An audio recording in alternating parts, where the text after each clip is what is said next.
इसका recording studio Ekangar सराय। जादू जी नचे तो छौरी रही फल के नोक पर।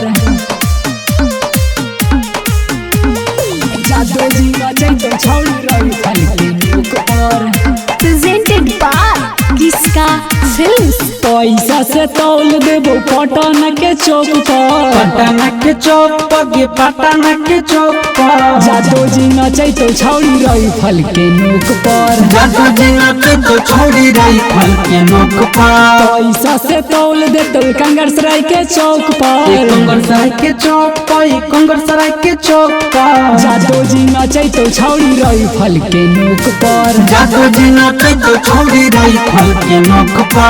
जादू जी नचे तो छौरी रही फल के नोक पर। जादू जी नचे तो छौरी रही फल के नोक पर।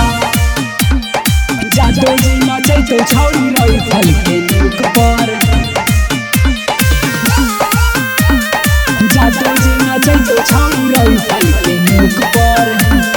आहिर जातियन साभे होवा हौ बरांडा गे छौरी। हौ बरांडा गे छौरी। विंडे में तोरा गरमी देता उतार गे छौरी।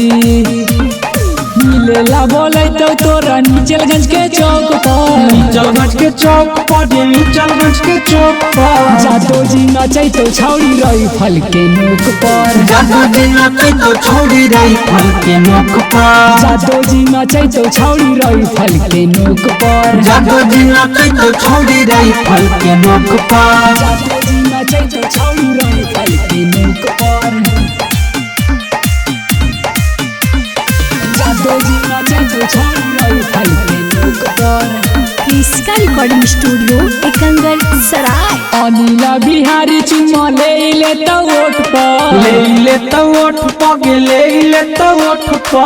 अनिला बिहारी चुम्मा ले तो ओठ पर। रौशन राइटरवा चुम्मा ले तो ओठ पर। रौशन राइटरवा चुम्मा ले तो ओठ पर। जादू जी नचे तो छौरी रही फल के नोक पर। जादू जी नचे तो छौरी रही फल के नोक पर। जादू जी नचे तो छौरी रही फल के नोक पर। जादू जी नचे तो छौरी रही फल के नोक पर। इसका रिकॉर्डिंग स्टूडियो एकंगर सराय।